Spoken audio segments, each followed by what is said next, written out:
All right, YouTube, how you doing? Welcome back to the channel. Week number 13 in the NFL, but I guess more notably, the Thanksgiving Day slate in the NFL this week. In this video, we're going to be diving into all three of the Thanksgiving Day games, as well as the Friday games. So we're going to do the early Chicago and Detroit game on Thanksgiving Day, and then we're going to do the Giants and the Dallas game, which is in the afternoon of Thanksgiving, and then Miami and Green Bay, which is Thanksgiving night there. And then, like I said, Kansas City and Vegas is the Friday game, so 4 games coming your way in this video. Like we always do, I'm going to dive into these games. I'll give you my prediction on the side. I'll give you my prediction on the total. We'll talk about any other plays like player prop spots that we like within the game as well. But keep an eye down on the pinned comment for information about the final plays, so what I'm actually rolling with myself. If you are interested, keep an eye on the pinned comment. Now, I do want to say before we even get into this video, and I mean this so seriously, thank you. I know this is a time in which, you reflect on and give thanks and whatnot. I hope you guys do hear and appreciate that it doesn't need to be Thanksgiving. I tell you guys thank you all the time, but I do want to specifically say thank you for picking me up when I was down. If you don't know, I'll fill you in briefly. We had 100,000 subscribed to a channel. Some stuff went on there. We do have that channel back, but not in the same regards. So we started from scratch at the beginning of November, and we've already gained over 15,000 subscribers, and the views have been there. So I do have something specific to be thankful for here in this video, and it's just that. But overall, grand scheme of things, I am so thankful for this community and thankful for the position I'm in. This is not something I take for granted. So if you have good things in your life and great things in your lives, make sure to be thankful for them. And you don't need your Thanksgiving to be thankful, right? But all right, let's talk some football. Enough of the rant there. In terms of how we did do last week, not thankful for this. Not exactly the best NFL week. Now, the thing that I'm not exactly all, butthurt about and stuff is the fact that through 12 weeks of the NFL season, we have had just 3 negative weeks. Last week being one of them, and it was a marginally negative week. That Thursday night football game looked like it was pacing, and then all of a sudden Santa said, let's get some snow down there in Cleveland. Sunday, we had a good Sunday, 5-3, right? And then Monday night, we split, but our bigger play, Justin Herbert, doesn't come through for us. So unfortunately, we do have a minorly negative week there, but let's go ahead and bounce back in these games. Hit that like button, hit that subscribe button. There's also some information by the final plays, so on the Guy Boston site, about all the Black Friday deals we have going on right now, so make sure to go check that out. Again, check that out. That link is in the pinned comment. But let's go ahead and jump into game number 1 here. The Lions taking on Chicago. So Detroit obviously just absolutely cruising right now. They have scored 40-plus points a multitude of times. They've scored 50-plus points twice in the last 5 weeks. They've won 9 straight games. They're, I believe it's 8-1 through those 9. This team is cruising. Now, they do have some injuries. David Montgomery, Amon-Ra St. Brown, Taylor Decker, all listed as questionable. I'm assuming those guys play, but we'll keep an eye on the practice report and whatnot. On the Chicago side of things, I said that kind of like a Chicago person, huh? On the Chicago side of things, they've looked a little bit better offensively, but still the wins have not been there. 5 straight losses, but like I said, looked a little bit offensively better in the last 2 weeks. 19 against Green Bay, they lose by 1. Then they played Minnesota, 27 in that game against a really good defense, lose by 3, 30-27. So the Chicago team may be coming around, but it's tough at all to consider Chicago based on the spot that they're in and how good the Lions are playing. -10, Detroit's probably going to be where I go with this one, but I might even just consider an over. Like, one thing that I want to look at, we can flash over to the dashboard here.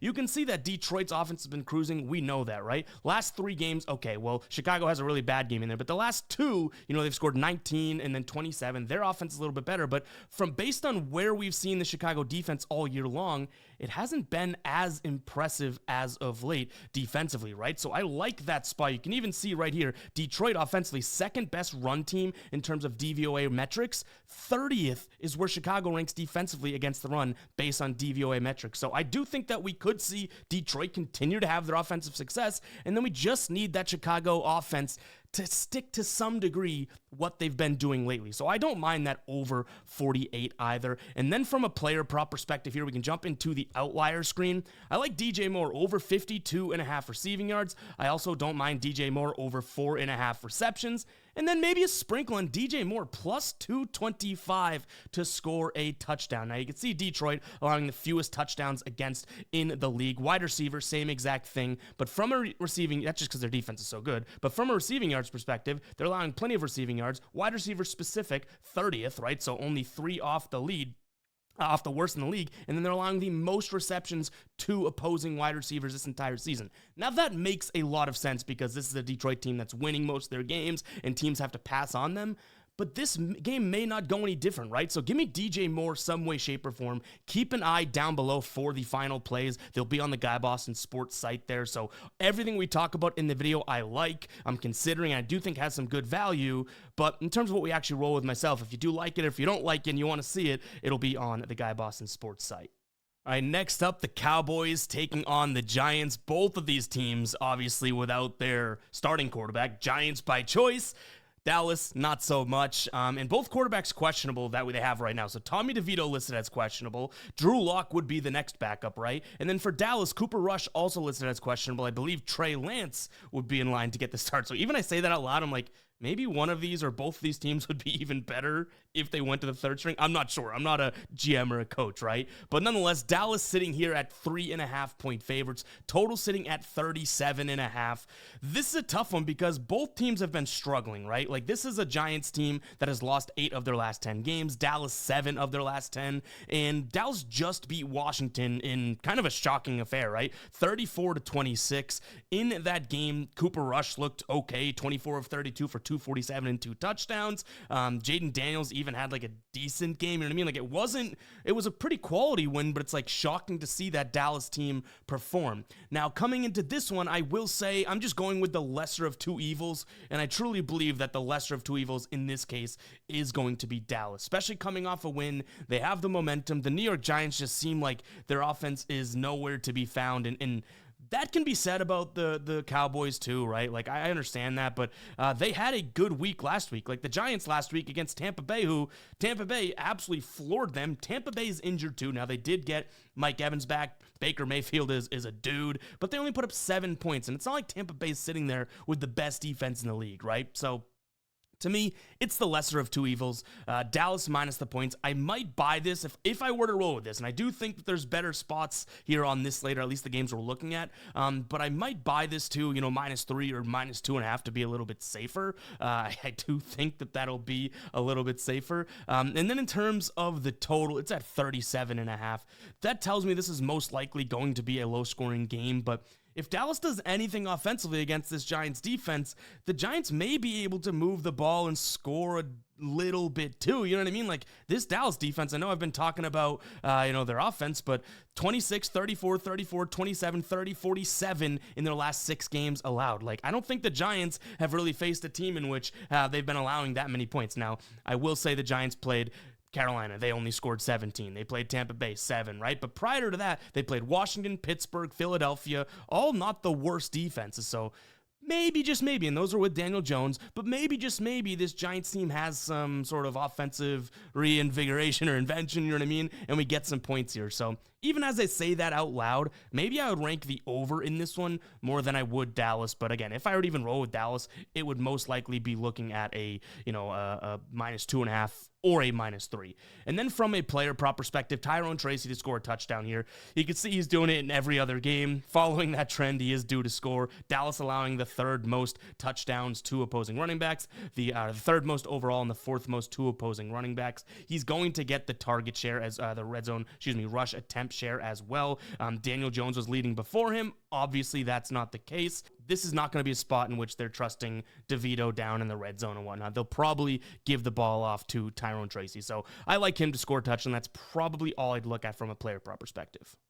Other than the obvious That is over on Underdog here. They have a 0.5 total yards line for Jordan Love for the Thanksgiving night game. That link is going to be in the description and pinned comment and on the Guy Boston Sports site. And they also have the Feast Week promos going on right now from Wednesday through Saturday for you guys to take advantage of. Tons of amazing stuff over on Underdog. If you have not signed up yet, now literally is the best time. You get this free pick. You get a bunch of discounts and promos over there. So go ahead and use that link or code Guy Boston. You'll get all that. Again, those links are down below. Go check out Underdog and do not miss this opportunity. Seriously, you don't want to regret it come Saturday when you're like, I never signed up for that. Go ahead and check out Underdog. All right, game number 3, we got Green Bay taking on Miami. Both of these teams have been looking very, very good, right? Green Bay, 8 of their last 10 games, they've won. The only losses they've taken were to Minnesota and Detroit, which I feel like that's fairly excusable, right? But last couple of weeks here, most notably last week, the offense has been looking pretty good. 38 points against San Francisco last week. Miami, on the other side of things, has scored 34 points in 2 consecutive games, albeit Las Vegas defense, the New England defense, so fine, I get it, but obviously as they get healthy, they've been looking pretty damn good, right? 27 points since Tua's been back. 27 points, 27 points, 23 points, 34 points, 34 points. Prior to that, it was 10, 15, 12, 3, and 10. Tua makes a difference, okay? And obviously, they're healthy in other regards as well. I do believe Tyreek Hill's listed as questionable, but he's been on the injury report for a couple weeks in a row now. We also have Teron Armstead listed as questionable too, so make sure to keep an eye on that. But overall, I imagine these two teams are going to be fairly healthy. Just a lot of questionable guys, but guys that have been practicing. In this spot, I think it's going to be the first time I take a peek here at an underdog in this video, right? So far we've liked the favorites. Detroit, even though it's a big number. Dallas, but I like Miami here, plus 3 points. You can get that for plus money right now as well, for plus 3.5. Actually, so plus 3 is plus 1. Let's see if we have those updated odds. So plus 3, you can get plus 100 on most books. You can also get plus 3.5 out there as well, but I might just go with the plus 3 because I like the push potential at that nice, plus 120 number or whatnot with that plus 3. But either way, plus 3.5 or plus 3, I like them as an underdog. And the reason being is that I think their defense is playing fairly well. Now, you can be like, well, yeah, no kidding, their defense is playing well. They've played New England, Las Vegas. But prior to that, they played LA, the Rams, and held them to 15 points, right? They played Buffalo tight. They made defense plays when they need to, but Buffalo might be the best team in the league outside of, I would say the Lions and, my personal opinion, the Eagles, right? Arizona, they played well, and then even before that, before Tua comes back, 16-10 against Indianapolis and New England. So it's like their defense has been there. Yes, you could split hairs and say, well, the teams that they've been playing haven't been all that great. I'm giving credence to that, but I do think that based on how explosive their offense has been, right, and then you throw in the fact that their defense actually looks okay, getting 3 points in your back pocket here seems like it's a decent spot. Now, we've seen a couple teams as of late have good success that are not the best of offenses against him. Green Bay, right? Like Jacksonville, it was 4 weeks ago, they scored nearly 30 points on them. Miami should be able to air it out and get here. I mean, Green Bay, from a pass perspective, over the season here, allowing 206.5 passing yards per game. Is that terrible? No, but it's not all that tremendous, right? It's kind of middle of the pack. So if Tua's cooking, if Tyreek Hill's cooking, Jonnu Smith is obviously on fire as well. You can get the running backs going. I just think they keep this game close and it's not a blowout either way. And then you have 3 points in your back pocket or 3.5. So that's how I view it. This is definitely one where everything I'm saying, you could also probably say the opposite for Green Bay. So if you do like Green Bay in this spot and the fact that it's Thanksgiving, Green Bay's playing, I'm not trying to talk you off of it. I'm just saying that I like Miami, the defense they're bringing into this, and I feel like they're rounding into form, right? In terms of that total, 47.5, though I do give such credit to Miami's explosive offense and such credit to Green Bay's explosive offense, both these teams' defenses should be able to at least give trouble and cause some turnovers.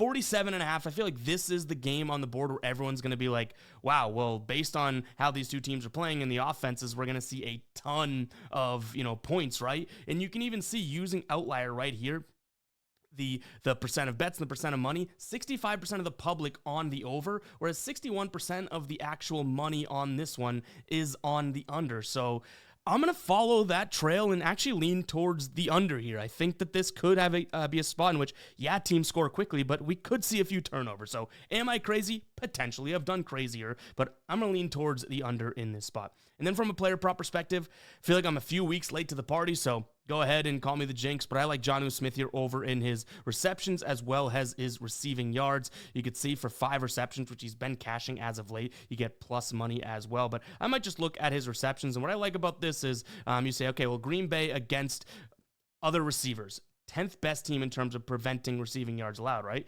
Filter to the tight end, they all of a sudden drop into the bottom 11 of the league. So they have not been covering tight ends all that well. And we're sticking in that same position. You're looking at Tucker Kraft for the Green Bay Packers. I like him to score a touchdown. I like his receptions, and I like his receiving yards. Keep an eye on the final play. Same sort of thing. You could see, again, receiving yards. Miami actually covering most receivers, I should say, well. But against the tight end, I think drops to 20th in the league, allowing 56.4%, 54.6 yards to opposing tight ends. So, yeah, give me both tight ends to have a day here. I do feel kind of late to the party with Jonnu Smith, so I'm probably gonna lock it in, and then all of a sudden it's like, yeah, oh, he has like 1 target, 0 catches, 0 yards, and it's like, what am I doing? I jinxed it. But that's what I'm liking as of right now. And guys, before we do get to the rest of the slate, it's only one more game, go ahead and comment 16, letting me know that you made it this far into the video. You're about to hit the 16-minute mark, and I know I said it at the beginning of the video, but now if anyone's been watching for nearly 16 minutes, you're obviously a real one, and I want you to hear the true message that I will reiterate what I said at the beginning of the video, but I am so thankful for the position that I'm in, and I really do wake up every day thinking about how can we be better, how can we make quality videos, interact with the community, uplift the community, be just, a good person and let good people get involved. Like, that is literally my mindset each and every week, each and every day, and I have you guys to thank for that, right? I say it all the time. I'm a dummy with a camera and a microphone and some would say expensive equipment, right? But you guys are truly the gear that keeps this thing going. You're watching every day, starting the new channel. All of a sudden, the views like that were back to what they were. So seriously, thank you guys so much. I wish more creators and people that did content would kind of recognize that, because I know that what I do is I feel confident in my product, right? And I feel confident in how I distinguish myself from others and whatnot. But it still takes eyeballs to resonate with and whatnot, and that's where you guys come in. Like, it's a 50-50 thing, and I'm just so glad that we've started to build this community and whatnot. So, yeah, I wanted to save, I guess, a little bit more details for later in the video for the real ones. Comment 16 if you heard this message, and I truly do feel so appreciative, and like, my life's changed, you know what I mean? So, thank you guys so much. And if you do have things that you should be thankful for in your life, like, don't waste that. Don't wait till it's gone to be thankful. Don't wait till it's gone to think about it. Stop and smell the roses. Smell those damn roses.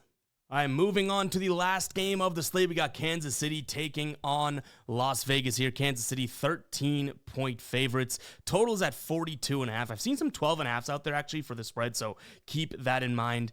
Yeah, in this spot, I don't think there's any reason to be considering Las Vegas, especially given the fact that now they have another injured quarterback. Gardner Minshew now out, so whoever's playing quarterback for this team, I still don't totally trust, right? They just have not put much together. In their last 10 games here, it's been just as abysmal. They've lost 7 straight games. They've lost 8 of their last 9. Kansas City has won 9 of their last 10. They've obviously won 10 of their last 11, as the only game they've lost was to Buffalo. So I don't really see any reason why this team shouldn't come in here and roll kind of in this primetime only game of the day type of a spot. The one thing I might say is that it may be better to kind of manipulate this to get it to a spot in which you don't need to worry about those 13 points. So, for example, team total over for the Chiefs might be a decent look there as well. They have absolutely put up a number of points on this Raiders team, and you can get them right now for -150 at over 24.5. But even if you just want to go like over 29.5 plus 130, I think that might be the move, because to cover that 13-point spread, you're probably gonna have to put up a decent amount of points, right? So maybe you can even do like an SGP of Kansas City money line or Kansas City -3 with over 20.5 points. Something like that. I feel like that's the way to manipulate this, because that -13 is a massive number, right? So maybe if you can figure out, you little mathematicians out there, some way to do that. Obviously, in terms of the total, I'd probably consider the team total over for Kansas City, but I don't mind the idea of an over in general. This is a Kansas City team that the defense, albeit one was against Buffalo, but the other one was against Carolina, has allowed 57 points over their last 2 games. So maybe the Raiders do kind of pull 14 to 20 points out of there, you know what. Last time these two teams played, it was a 27-20 game. That would have blown this total away. So maybe I do, like the over there as well. And then from a player prop perspective, I feel like I could add some more, so definitely keep an eye on the final plays. But what I'm looking at as of right now is going to be Patrick Mahomes here, over 1.5 passing touchdowns. Head-to-head, he's played them once this year. He had 2 there. He's hit it in 2 of his last 3. You can see Las Vegas, 26 at stopping touchdowns to the opponents. And the great thing about this is you don't need to worry about yards, worried about completions, anything like that. Like, Patrick Mahomes can just get in the red zone and fire a touchdown, and we don't necessarily need to worry about, everything else. He's had 2, 3, 1, 3, and 3 in his last 5 games. So 4 of his last 5 he's hit. He's thrown 1, 2, 3, 4, 5, 6, 7, 8, 9, 12 touchdowns over the last 5 games. So yeah, I feel like that could be a fairly good spot for Patrick Mahomes as well. But guys, that is going to wrap it up for today's video. Keep an eye out for the rest of the games, the Sunday slate video and whatnot. But this was the Thanksgiving video, as well as that, Black Friday video, which keep an eye for those Black Friday deals over on the site with the Chiefs and the Raiders. But overall, thank you guys so much. I know I've said it multiple times in this video, so I will not thank your ears to death over there, but do truly appreciate you guys. Let me know what you guys are rolling with down in the comments, and we'll catch you guys in the next one, all right? Peace out.